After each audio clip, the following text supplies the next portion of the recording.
Bonjour!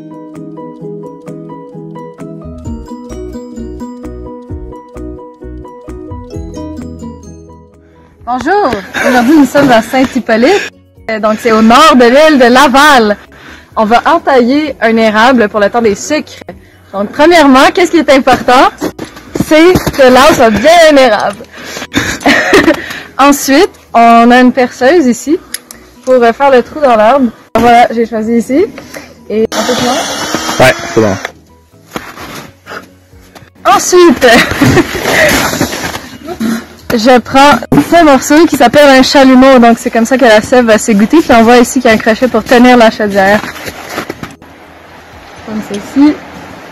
Je vais la rentrer avec un maillet. Voilà. C'est bon ça? Ça bouge un peu. Ok, je crois que c'est correct. Voilà, je vais accrocher la chaudière pour récolter l'eau d'érable. Et on met un couvert qui s'appelle un couvert. Pour ne pas que les déchets de la forêt se ramassent dans l'eau d'érable. Et la pluie. Et la pluie, surtout la pluie.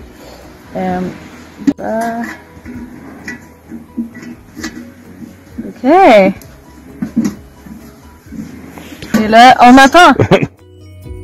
Alors, on est le lendemain et ça coule parce qu'il fait pas trop chaud, pas trop froid. Puis on peut voir, il y a une goutte, il y a un petit peu d'eau d'érable dans la chaudière. On la voit pas, mais si j'en fais promener un peu, on va la voir ici. Donc, la saison a commencé. C'est fou, là. On va faire bouillir ça, ça va devenir du sirop d'érable. Pouvez-vous croire ça?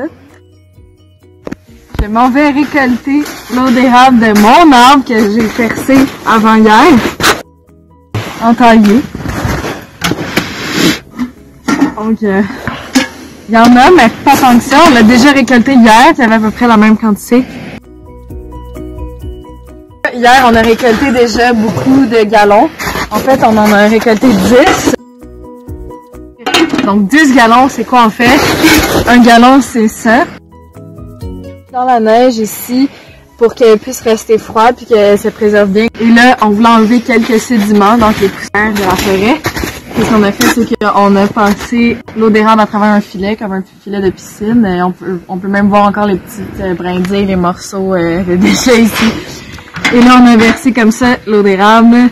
Et après ça, on a versé ici pour calculer combien de gallons. Puis là, on en a 10 dans la grosse chaudière. Et peut-être qu'aujourd'hui, on va en récolter d'autres. Alors, c'est ça. Bon. La prochaine étape, ça va être le bouillage. Donc, l'eau d'érable qu'on a ici, on va en prendre. Puis on va la mettre dans un récipient pour le faire bouillir. Donc, première fois que je le fais. Alors,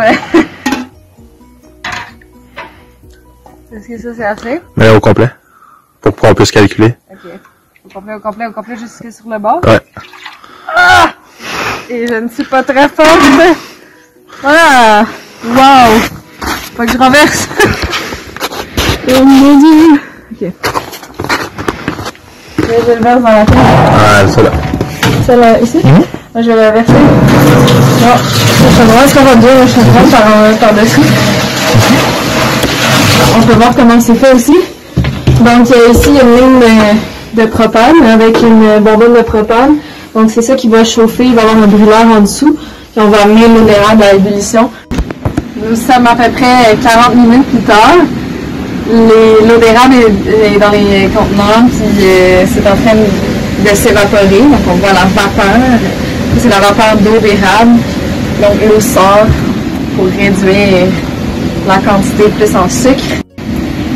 Ici, comme on peut voir, il y a comme de l'écume qui se fait.